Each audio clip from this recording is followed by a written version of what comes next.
Andaa jumla ya tofali za blocks 1700, lakini pia bati za futi 1072 na mbao zake za kenchi 130 kujenga jengo la namna hii hapa lenye jumla ya vyumba viwili vya kulala, chumba kimoja ni self kikubwa sana of course.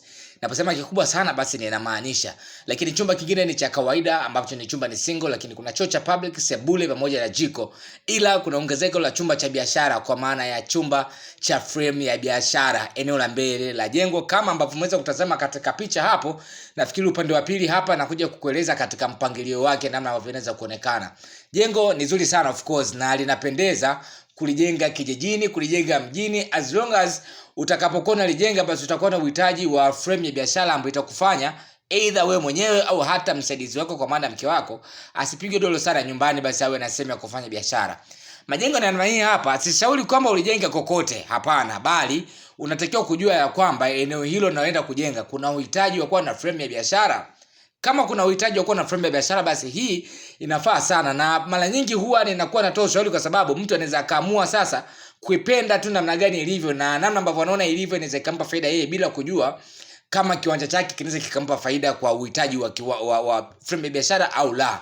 Sasa hili hapa huwa linakuja linakuwa mzigo baadaye, na inafanya mtu ana design ramani inakuwa na chumba kwa ajili ya biashara, lakini inashindikana kufanyika hivyo kwa sababu mazingira yale ambayo anaenda kujenga hayamtengenezei hali nzuri ya yeye kuweza kufanya biashara katika eneo hilo hapo. Sasa hili hapa nimekuachia kama assignment, unaweza kuona kwamba eneo lako linafaa kwa biashara, limechangamka, basi hii ramani ni nzuri sana kwa sababu unaweza ukaishi hapo, lakini pia ukapata kufanya biashara kwa maana jengo hilo hilo likaweza kukuingizia kipato katika baadhi ya maeneo. Na mpangilio ni superb kabisa.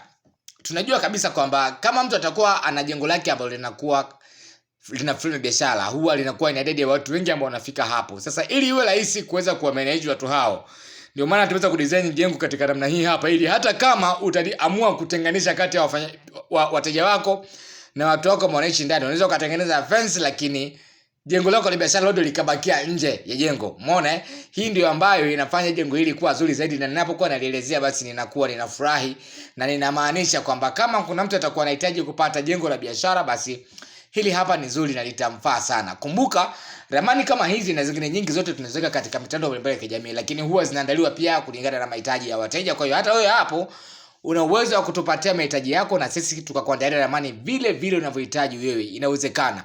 Sawa, kwa usikae kinyonge kuona kwamba mbona ramani ambayo mimi naitaka sioni. Una uwezo ukatupa mahitaji yako na tukaandaa hiyo ramani ambayo wewe unataka kuiona na ukaiona sasa, kuweza kuona na magema ambavyo inaweza kuwa, na kama itakupendeza zaidi basi inakuwa ni njema, na ukiwa una leave au unaachia comment zako ili tuweze kujua ni nani anataka nini na nani anahitaji nini, tuweze kukuandalia kukuwekea vizuri. Mlango wa nyuma huu ni mlango wa jikoni. Kumbuka jiko halina veranda upande wa nyuma, kwa kuna mlango tu moja kwa moja. Hii tunaiweka kupunguza gharama ya ujenzi, kwa sababu kama kutakuwa kuna veranda mbele na nyuma basi gharama ya ujenzi itakuwa kubwa sana. Nafikiri hii nalo inazidi kuongezea sifa. Nazidi kuongeza sifa kwa jengo hili hapa, kuona kwamba jengo ni zuri na ni la kisasa, lakini pia ni la gharama ndogo, linaweza likajengika kokote. Kwa hiyo kama unahisi maeneo ambayo wewe una kiwanja chako sifa nilizozitaja hapo awali zipo, basi hili hapa ni jengo ambalo sio la kujiuliza mara mbili. Bajeti yako ipo, unaweza kaanza mdogo mdogo na then ukaja ukatoboa. Na nimekutajia tofali za blocks kama tofali 1700, ila kama utatumia tofali za kuchoma utatumia jumla tofali 6000 kamili kujenga hili jengo. Kumbuka hizi tofali ninazozitaja hapa ni tofali ambazo zitatumika katika ujenzi wa boma peke yake. Yes, sijahusisha tofali za msingi kwa sababu zitategemeana sana na shape ya kiwanja chako, lakini pia na aina udongo unaopatikana katika kiwanja chako. Karibuni sana.